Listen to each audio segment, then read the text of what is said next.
Hey guys, welcome back to our channel Ranker Study Time. Now we will discuss about environment, first chapter of Geo from 7th class NCERT. So we will start.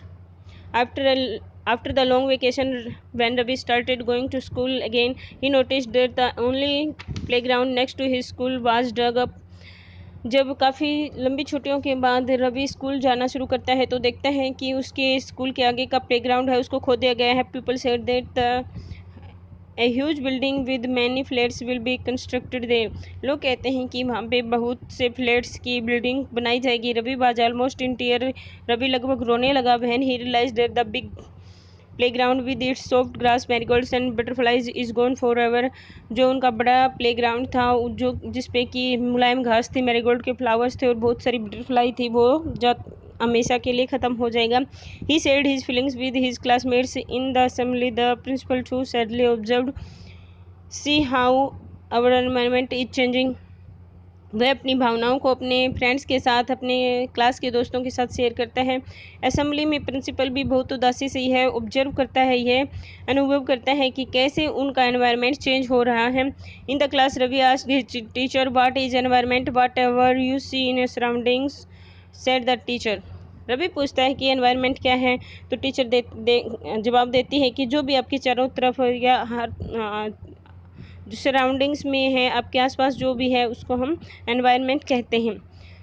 Then what you understand about the environment. तो हम इसके बारे में पहले पढ़ेंगे. Environment is our basic life support system. It provides the air we breathe, the water we drink, the food we eat and the land where we live. Environment है basic life support के लिए या हमारी ज़िंदगी के लिए बहुत ज़्यादा ज़रूरी है. हमें हवा देता है, पानी देता है पीने के लिए और खाने के लिए, भोजन देता है. लैंड जहाँ पे हम रहते हैं वो भी यही प्रोवाइड करवाता है. How do human beings modify this natural environment. The car fumes polluted the air, water is collected in a pot, food is served in vessels and land is used to build factories. Human है, मानव है, कैसे इस environment को change करते हैं. जैसे कि कार चलाते हैं तो एयर पोल्यूशन होता है, वाटर वो कलेक्ट कर लेता है पोर्ट्स में जिसको बनाया जाता है. फैक्ट्रीज में फूड सर्व करता है, वेसल्स में जो फैक्ट्रीज में बनाए जाते हैं, और यहाँ तक कि फैक्ट्री को बिल्ड करता है इस लैंड पे. इस तरह से वो हमारे एनवायरनमेंट को है वो चेंज कर देता है. Human beings makes cars, mills, factories and manufacture containers. This is how human beings modify natural environment. इस तरह से वह नेचुरल एनवायरनमेंट को चेंज करता है. नेक्स्ट हम पढ़ेंगे. Ravi thought aloud. That means the school buildings, tables, chairs in the classroom, even the open field and road, the garbage, my friend, all are the parts of our environment. Ravi कहता है और deeply सोचता है कि इसका मतलब है कि जो स्कूल बिल्डिंग है, चेयर है हमारे क्लास में, और यहाँ तक कि जो खुले हुए खेत हैं और जो हमारा रोड है, गार्बेज है और मेरे फ्रेंड है, वो सब नेचुरल या वो सब एनवायरनमेंट है. टीचर कहती है हाँ बट वेट, परंतु इंतजार करो. Some objects are created by nature, for example mountains, rivers, trees, animals. Other are made by people, for example roads, cars, clothes, books. Teacher कहती है कि इंतजार करो कि कुछ तो नेचुरल थिंग्स हैं जो नेचर के द्वारा बनाई गई हैं और कुछ ह्यूमन मेड हैं. जो रिवर है, माउंटेन्स हैं, वो तो नेचुरल एनवायरनमेंट है, जबकि हमारे रोड्स हैं, कार्स हैं, क्लोथ्स हैं, वो ह्यूमन मेड हैं, इसलिए वो मैन मेड एनवायरनमेंट कहा जाएगा. Now work in pairs. Make a list with your classmate sitting next to you of the creation of nature and by human beings. अभी टीचर कहते हैं कि तुम पेयर्स में लिस्ट बनाओ कि कौन सी तो नेचुरल थिंग्स हैं और कुछ जो दूसरी चीज़ें हैं वो ह्यूमन मेड है, उसकी लिस्ट बनाओ. Ravi, Parmeet, Joshi, Mustafa, Asha were all excited about making the list. Why is the environment changing asked Iqbal. Iqbal पूछता है कि एनवायरनमेंट क्यों चेंज है. जब सभी बच्चे एक्साइटेड थे वो लिस्ट बनाने के लिए. It is all because of our needs. Teacher इसके बारे में बताते हुए कहते हैं ये इसलिए होता है क्योंकि हमें इन चीज़ों की ज़रूरत होती है. क्यों ज़रूरत होती है हमें? बिल्डिंग की ज़रूरत होती है क्यों हम रहते हैं. हमें जो रोड्स हैं वो बनाने की ज़रूरत होती है क्यों हम व्हीकल दौड़ाते हैं, चलाते हैं. इस तरह से हमें डिफरेंट थिंग्स की ज़रूरत होती है, इसलिए ह्यूमन है वो इस एनवायरनमेंट को चेंज करने में मजबूर हो जाता है. आगे देखते हैं हम. They are increasing day by day.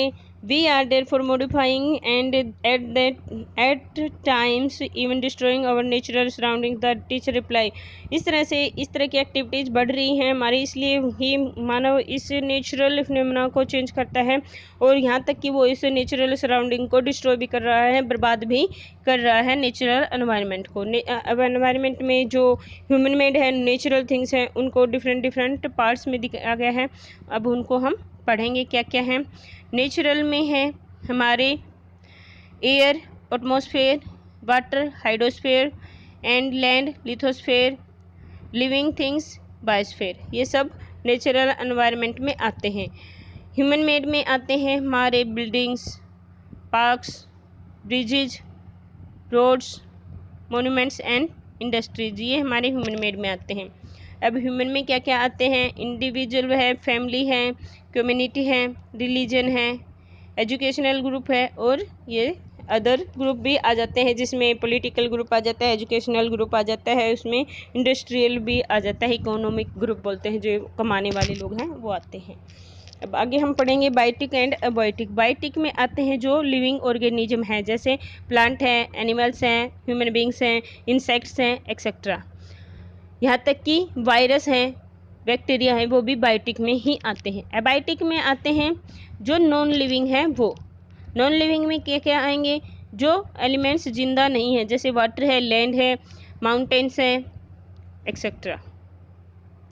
अब आगे हम पढ़ेंगे from the above conversation you understand that the place, people, things and nature that surround any living organism is called environment. Environment के बारे में हम अच्छे से समझ चुके हैं, आप समझ चुके हैं। It is the combination of natural and human made phenomena. While natural environment refers to both biotic and abiotic condition existing on earth, जबकि नेचुरल एनवायरनमेंट में बायोटिक और अबायोटिक थिंग्स आएंगी जो कि अर्थ पे कंसिस्ट करते हैं। ये नेचुरल होते हैं, ये मैन मेड नहीं होते हैं। वो क्या बोलेंगे हम, एनवायरनमेंट, नेचुरल एनवायरनमेंट। एनवायरनमेंट में आएंगे नेचुरल मैन मेड और नेचुरल एनवायरनमेंट में आएंगे बायोटिक एंड अबायोटिक। इसमें लिटिल डिफरेंस है नेचुरल एनवायरनमेंट में और एनवायरनमेंट में। Think deeply. Human environment reveals the activities, creation and interaction among human beings. Human environment में वो सारी एक्टिविटीज आती हैं जो ह्यूमन के द्वारा की जाती हैं, जैसे जो भी ह्यूमन कंस्ट्रक्ट करता है, जो भी ह्यूमन बनाता है, उनको हम ह्यूमन एनवायरनमेंट कहते हैं। एनवायरनमेंट कहाँ से आया है इसके बारे में जानेंगे। जो एनवायरनमेंट हमारा वर्ड है वो आया है फ्रेंच लैंग्वेज से, एनवायरनर या एनविरोनर। इसका मीनिंग है नाइबरहुड। नाइबरहुड मीन्स जो भी हमारे आसपास में चीज़ें हैं, जो हमारे पड़ोस में हैं, वो हमारे एनवायरनमेंट कहलाती हैं। अब इसमें क्या आता है, लैंड, नेचुरल एनवायरनमेंट में आएंगे land, water, air and plants, animals comprise the natural environment. You are familiar with the meaning of the lithosphere, hydrosphere and atmosphere and biosphere from your previous class. अब हम land, water और air, plant, animals जो कि natural environment बनाते हैं उनके बारे में पढ़ेंगे। इसके बारे में आपने 6th क्लास में भी पढ़ा होगा, जो लिथोस्फेयर, हाइड्रोस्फेयर, एटमॉस्फेयर, बायोस्फेयर है, इसके बारे में। अब इसको हम डिटेल में आगे पढ़ेंगे। Let us learn some more facts about this domains. इनके बारे में हम और भी ज़्यादा फैक्ट्स पढ़ेंगे। अब सबसे पहले है कि जो एनवायरनमेंट है वो है क्या, वो देखते हैं कि जो हमारा इसमें look at your surrounding, make a list, use that the land in your neighbourhood is being put to. देखो और लिस्ट बनाओ कि जो हमारे लैंड है ना आपके आसपास में, वो कैसी है। उसमें मिट्टी है, उसमें पहाड़ हैं, उसमें बहुत सारे जो कंकड़ हैं, एक्सेट्रा, वो कैसी हैं। Lithosphere is solid crust or the hard top layer of earth. It is made of rocks, minerals and covered by the thin layer of soil. जो सबसे ऊपरी भाग होता है अर्थ पे, लैंड पे, उसको उस सॉलिड क्रस्ट को हम कहते हैं लिथोस्फेयर। इसमें है रॉक्स है, मिनरल्स है और उसमें थिन लेयर है जो कि सोइल की है, अर्थात मिट्टी है। It is an irregular surface with various land forms such as mountains, plains, valleys. इसमें अलग अलग प्रकार के इरेगुलर मीन्स होते हैं जो रेगुलर नहीं होते हैं, उस सरफेस के द्वारा फॉर्म्ड होते हैं। कहीं पे तो बहुत बड़े बड़े पहाड़ होते हैं, कहीं पे प्लेट्स होती हैं, कहीं पे बिल्कुल प्लेन होते हैं। प्लेन मीन्स जहाँ पे नहीं तो पहाड़ होते हैं, नहीं बहुत ज़्यादा गड्ढे होते हैं, बिल्कुल समतल। और कहीं कहीं पे वैलीज होते हैं, वैली घाटियाँ होती हैं जहाँ पे दो बड़े बड़े पहाड़ों के बीच की छोटी भूमि। Landforms are found over the continents and also on the ocean floor। जो लैंड फॉर्म होती है वो हमारे जो ये कॉन्टिनेंट्स हैं इस भूभाग पे मिलते हैं, यहाँ तक कि ओशन के बीच में भी छोटे छोटे आइलैंड बन जाते हैं। Lithosphere is a domain that provides us forest, grassland for grazing and land for agriculture and human settlements. It is also the source of minerals wealth. अब लिथोस्फीयर है जो वो बनता है मिट्टी के द्वारा और वो हमें देता है फॉरेस्ट है, बड़ी बड़ी घास भूमियाँ हैं जिसमें कैटल्स को चराते हैं।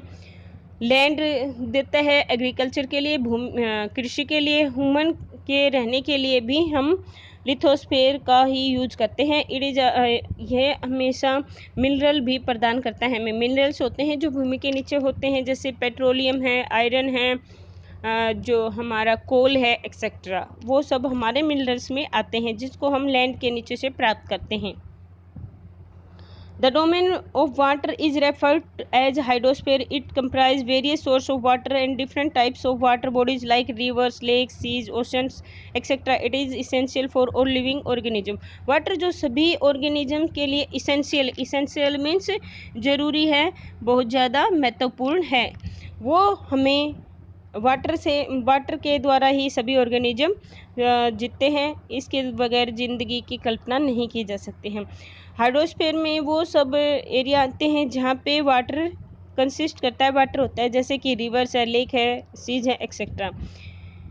Where does the water do use in your home and school come from. अब इसके बारे में लिस्ट बनाओ कि तुम्हारे जो वाटर तुम यूज करते हो स्कूल में, घर में, वो कहाँ से आता है, और ये भी उनके भी नाम लिखो जो वाटर को वेस्ट करते हैं।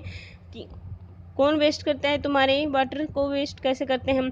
जैसे हम हैंड वॉश करते हैं तो टैप को खुला छोड़ देते हैं, जैसे हम नहाते हैं तो एक बुकेट से नहा के हम 4 बुकेट लेते हैं, करते हो ना तुम ऐसे। तो आगे से ध्यान रखना, वाटर सेव करना। The atmosphere is the thin layer of the air surrounds the earth। Atmosphere ऐसे थिन लेयर है जो हमारी पृथ्वी के चारों तरफ से घिरे हुए हैं। The gravitational force. Gravitational force क्या होती है बेटा? ग्रेविटेशनल फोर्स होती है जो हमारी चुंबक होती है, इसी की तरह वो भी काम करती है, और वो हमारा जो एनवायरनमेंट है, जो हमारे एयर है, उसको हमारी पृथ्वी के चारों तरफ बांध के रखती है। Of the earth holds the atmosphere around. और ये हमें क्या कहाँ से प्रोटेक्ट करती है? जो हार्मफुल रेज होती हैं सन की, उनसे भी हमारा प्रोटेक्शन करती है, उनसे भी हमारा बचाव करती है। प्रोटेक्ट मीन्स बचाव करना। अब ऑब्जर्व करो कि स्काई कैसा है। स्काई में बहुत ज़्यादा क्लाउड्स हैं या साफ़ हैं या बहुत ज़्यादा धूप है, ये सब आप ऑब्जर्व करना। बाहर जाओ। From the harmful rays and scorching heat of the sun, it consists the number of gases, dust and water vapors। और जो हमारा एटमॉस्फेयर है वो किससे बना होता है? उसमें डिफरेंट टाइप की गैसें होती है। डिफरेंट टाइप मीन्स इसमें ऑक्सीजन है, इसमें कार्बन डाइऑक्साइड है, उसमें हमारी नाइट्रोजन है, एक्सेट्रा। और इसमें डस्ट पार्टिकल्स हैं, वाटर वेपर हैं, इन सब का मिलाकर ही हम एटमॉस्फेयर का निर्माण होता हुआ देखते हैं। The changes in atmosphere produce change in the weather and climate. और जो हमारा एटमॉस्फेयर में चेंज है उसके द्वारा ही वेदर और क्लाइमेट में चेंज होता है। नेक्स्ट है plant and animal kingdom together make biosphere. Biosphere में क्या आते हैं? सारे एनिमल्स होते हैं, सारे लिविंग बींग्स आ जाते हैं और प्लांट आ जाते हैं, जो कि एक एनवायरनमेंट बनाते हैं, उसको हम बायोस्फीयर कहते हैं। It is a narrow zone of earth where land, water and air interact with each other to support life. एक ऐसी नैरो जोन, एक पतली मीन्स एक नैरो जोन होती है, एक थिन लेयर होती है जहाँ पे वाटर है, लैंड है और वहाँ पे एयर है, वो सारे मिलके एक दूसरे के साथ इंटरेक्ट करके ऐसा वातावरण प्रोड्यूस करते हैं जो लाइफ के लिए ज़रूरी होते हैं, लाइफ के लिए इसेंशियल होते हैं। What is ecosystem? At an NCC camp that Ravi class was attending, Jessie exclaimed, "What a heavy downpour! It reminds me of my home in Kerala. You should come and see how it pours and pours over the lush green fields and coconut plantation." अब रवि की class जो कि एक NCC camp को attend कर रही थी, वहाँ पे जस्सी है वो एक्सक्लेम करती है, बताती है कि कैसे इस भारी बारिश को देख के मुझे अपने घर के जो कि केरला में है वहाँ की बारिश की याद आ जाती है, क्योंकि वहाँ पे हमेशा भारी बारिश होती रहती है। कहाँ पे? लश ग्रीन फील्ड्स में, वहाँ पे हरे भरे खेतों में, और जो कोकोनट की प्लांटेशन है, कोकोनट के जो बाग हैं या जो बगीचे हैं, उनमें हमेशा बारिश होती रहती है। तुम्हें आके वहाँ पे देखना चाहिए, अपनी क्लासमेट्स से कहती हैं। Heera from Jaisalmer exclaimed, "we get no rains, we see only kikar and sand as far as the eyes can see." परंतु हीरा हैं वो जैसलमेर से हैं, वो कहते हैं कि हमारे यहाँ बारिश नहीं होती, हमारे यहाँ तो कीकर और सैंड ही है, जहाँ तक नज़र जाते हैं वहाँ तक। अब रवि कहता है, "but you also find camels", परंतु वहाँ पे तुम्हें कैमल्स भी मिलेंगे, क्योंकि डेजर्ट में कैमल्स भी होते हैं, डेजर्ट में कैमल भी होते हैं। Heera says, "not just camels, if you visit our desert you will see snakes, lizards and many insects." ये डेजर्ट के और अदर एनिमल हैं। हीरा सेज कहते हैं कि तुम्हें स्नेक, लिजर्ड्स और इंसेक्ट भी मिल जाएंगे वहाँ पे। Ravi wondered, "why do the animals and vegetation and the way people live vary from place to place, are they all related to each other?" अब रवि है बहुत ज़्यादा हैरान हो जाता है कि वो एनिमल्स है, लोग हैं, और जो वेजिटेशन है वो एक जगह से दूसरी जगह अलग अलग क्यों होती है, क्या वो इनका एक दूसरे के साथ संबंध है, ये पूछता है। तो टीचर कहते हैं, "यस, वेरी मच, उनका एक दूसरे के साथ बहुत ज़्यादा गहरा संबंध है। All plants, animals and human beings depend on their immediate surroundings and often they are also interdependent on each other." ये कहते हैं कि ऑल जो सभी प्लांट्स हैं, एनिमल्स हैं और ह्यूमन बींग्स हैं, उनका एक दूसरे के साथ गहरा संबंध है, और वो एक दूसरे के साथ डिपेंड है, एक दूसरे के साथ इंटरडिपेंड है, मीन्स एक दूसरे के साथ उनका डिपेंडेंस होती है। जैसे ह्यूमन बीइंग है, जो लिविंग बीइंग्स हैं वो प्लांट्स पे डिपेंड करते हैं, और प्लांट्स ह्यूमन बीइंग्स पे, और जो अदर एनिमल्स हैं उन पे डिपेंड करते हैं, वो एक दूसरे के साथ फ्रेंडली बिहेवियर करेंगे, तभी तो हमारा एनवायरनमेंट बचेगा। Organism and there surroundings from an ecosystem. अब जो ऑर्गेनिज्म है और जो सराउंडिंग है वो बनाते हैं एक ecosystem. There could be an ecosystem of large rain forest, grassland, desert, mountains, lake, rivers, ocean and even the small pond. अब यहाँ पे काफ़ी टाइप के इकोसिस्टम हो सकते हैं, बहुत बड़ा लार्ज रेन फॉरेस्ट भी हो सकता है, फॉरेस्ट मीन्स बहुत ज़्यादा बड़ा जंगल हो सकता है, छोटी सी ग्रासलैंड हो सकती है, कोई डेजर्ट हो सकता है, कोई पहाड़ी एरिया हो सकता है, लेक हो सकती है, रिवर, ओशन, यहाँ की तक कि जो छोटा सा तालाब है वो भी एक इकोसिस्टम फॉर्म करता है अपने आप में। Do you think the park in which Ravi and his friends played formed an ecosystem? क्या तुम सोचते हो कि रवि और उसके फ्रेंड्स जो पार्क में खेलते हैं वो एक इकोसिस्टम बनाते हैं? सोचो, हाँ, वो भी एक इकोसिस्टम फॉर्म करते हैं, बनाते हैं। यहाँ तक कि तुम एक एक्वेरियम रखते हो अपने घर पे, वो भी एक इकोसिस्टम बनाता है। अब बताओ मुझे कि हमारा जो एनवायरनमेंट डे है, वर्ल्ड एनवायरनमेंट डे, वो कब मनाया जाता है? वो बनाया जाता है हमारा 5 जून को। यस। आगे है बार्टर सिस्टम। बार्टर सिस्टम क्या होते हैं? जब हम किसी चीज़ के बदले में दूसरी चीज़ का एक्सचेंज करते हैं, उसे बार्टर सिस्टम करते हैं कहते हैं। जैसे तुम अपनी चॉकलेट को अपने फ्रेंड के साथ शेयर करते हो, उससे एक चिप्स का पैकेट है वो ले लेते हो और आप अपनी चॉकलेट है अपने फ्रेंड के दे देते हो। कभी आप नूडल्स लेके आए और उसके बदले में आपने अपना टिफ़िन उसको दे दिया, ये सब बार्टर सिस्टम ही कहलाता है, एक चीज़ के बदले में दूसरी चीज़ को देना। अगर इसको हम एक उसमें प्रॉफिट के रूप में करते हैं तो। अब आगे है ह्यूमन एनवायरनमेंट। ह्यूमन एनवायरनमेंट में क्या आता है वो अब हम पढ़ेंगे। Human beings interact with the environment and modify it according to their need. Human beings हैं वो एनवायरनमेंट के साथ इंटरेक्ट करते हैं, इसके साथ मेल जोल करते हैं और अपने अकॉर्डिंग इसको चेंज करने की, मॉडिफाई मीन्स चेंज करने की कोशिश करते हैं। कैसे चेंज करते हैं देखते हैं। Early human adapted themselves to the natural surrounding. जो पहले का आदमी था, जो शुरुआत का मानव था, वो अपने आप को एनवायरनमेंट के अकॉर्डिंग ढालता था। They led a simple life and fulfilled their requirements from the nature around them. वो सिंपल ज़िंदगी जीते थे और अपनी जो भी ज़रूरतें होती हैं थे वो अपने सराउंडिंग से वो पूरा करते थे। With time needs grew and became more varied. और टाइम चेंज होता गया, समय बदलता गया और मानव की ज़रूरतें भी बढ़ती गई। Human learn new ways to use and change environment. Human ने नए नए तरीके सीखे और जिससे वो एनवायरनमेंट को चेंज करता है। They learned to grow crops, domesticate animals and led a settled life. अब उसने शुरू कर दिया फसल उगाना, पशुओं को डोमेस्टिकेट मीन्स पालना, घर पे उनको पाल के रखना और एक ज़िंदगी, ऐसी ज़िंदगी जीना जो एक ही जगह सेटल्ड हो। The wheel was invented, surplus food. Wheel को इन्वेंट किया गया, फूड को इकट्ठा करके रखा गया। बार्टर सिस्टम अमर्ज हुआ, trade started and commerce develop. और वहाँ पे तब व्यापार का प्रचलन हुआ और इस तरह से कॉमर्स का डेवलपमेंट हुआ। जो हमारी industrial revolution enabled large scale production. और जो इंडस्ट्रियल रिवॉल्यूशन आई उसके कारण ही जो लार्ज स्केल पे प्रोडक्शन शुरू हुआ वो संभव हुआ। Transportation became faster. जो हमारे व्यापार का जो सिस्टम है वो जल्दी जल्दी होने लगा। Information revolution made communication easier and speedy across the world. और जो इंफॉर्मेशन है उसकी टेक्नोलॉजी में विकास होने के कारण ही जो कम्युनिकेशन है वो आसान हो गया और जो सारे वर्ल्ड में आसानी से और जल्दी से होने लगा। Have you ever thought why do love eating A juicy watermelon in summer and hot roasted peanuts in winter? क्या कभी तुमने सोचा है कि जो ठंडा और रसदार वाटरमेलन है उसको हम समर में खाते हैं और जो पकी हुई पीनट्स हैं वो सर्दियों में खाते हैं। A perfect balance is necessary between the natural and human environment. जो उचित बैलेंस है जो वो बहुत ज़्यादा ज़रूरी समझा जाने लगा ह्यूमन और नेचुरल एनवायरनमेंट के बीच में। Human must learn to live and use their environment in harmonious way.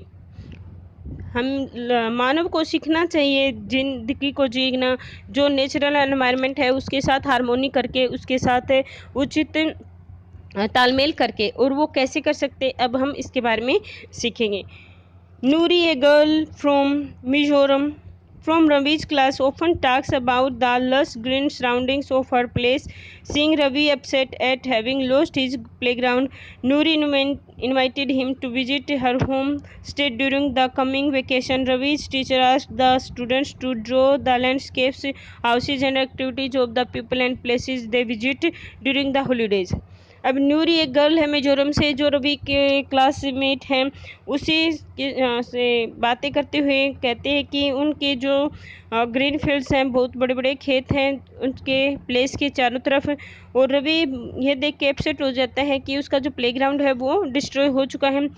Noori invite करती है अपने घर पे सभी को अपने स्टेट में और कि अगले जो आने वाली छुट्टियां हैं वो बिताने के लिए वहाँ पे आए। रवि का जो टीचर है वो पूछते हैं कि तुम अपने अपने नोटबुक्स में जो लैंडस्केप देखा है, हाउस देखे और एक्टिविटीज़ देखे पीपल की अपने हॉलीडेज़ के ड्यूरिंग उनको बनाओ।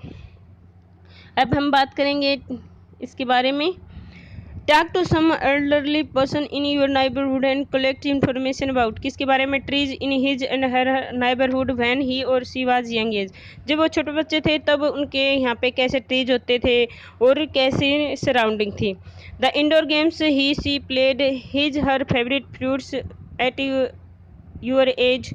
जब तुम्हारी जितनी यूज के थे तो वो कौन से गेम खेलते थे, आउटडोर या इंडोर, कौन से गेम थे, उनके फेवरेट फ्रूट कौन से थे, वे अपने आप को कंफर्टेबल कैसे करते थे समर में और विंटर में। और इसके बाद में तुम्हारा जो आंसर का बुलेटिन बोर्ड है वो बनाना। नेक्स्ट पेज पे हैं। अब हम इसकी नेक्स्ट पेज पे जो एक्सरसाइज है वो कर रही हैं। क्वेश्चन आंसर नहीं करेंगे, क्वेश्चन आंसर फिर कभी करेंगे, हम आज सिर्फ करेंगे हमारे एक्सरसाइज। ये क्वेश्चन आंसर हैं वो फिर कभी करेंगे, आज करेंगे सिर्फ एक्सरसाइज। फर्स्ट एक्सरसाइज है tick the correct answer. Which is not a natural ecosystem. Natural ecosystem क्या नहीं है? हमारा एक्वेरियम। नेक्स्ट है which is not a components of human environment. Human environment का कंपोनेंट कौन सा नहीं है? वो पढ़ो, वो नहीं है लैंड। लैंड हमारा क्या है? नेचुरल एनवायरनमेंट का कंपोनेंट्स है। Which is a human made environment. Human made environment है रोड। नेक्स्ट है which is a threat to environment. Environment के लिए थ्रेट या खतरा क्या है? Growing of pollution. पोल्यूशन, बढ़ता हुआ पोल्यूशन। पोल्यूशन का बढ़ना ही हमारे नेचुरल एनवायरनमेंट को खतरा है। Match the following. फॉलोइंग को मैच करना है। ये आगे कीवर्ड्स दिए गए हैं, उनकी जो डेफिनेशन है पीछे वो दी गई है। बायोस्फीयर कहाँ है? वो एक थिन लेयर है जहाँ पे क्या है हमारा? हाँ, narrow zone where land water and air interact. जहाँ पे लैंड वाटर और ये सब मिलता है, इसका है ई। सेकंड का एटमॉस्फेयर। एटमॉस्फेयर क्या है? A blanket of air which surrounds the earth. It is A. ये है ए। सेकंड का है हमारा ए। थर्ड है हाइड्रोस्फेयर। हाइड्रोस्फेयर में क्या आएगा? Domain of water. Domain of water, B. Third का है बी। एंड एनवायरनमेंट इज क्या है? Our surroundings. क्या आएगा? Our surroundings. It is D. Thank you guys. Please like my video and share also, and comment and subscribe my channel. Thank you.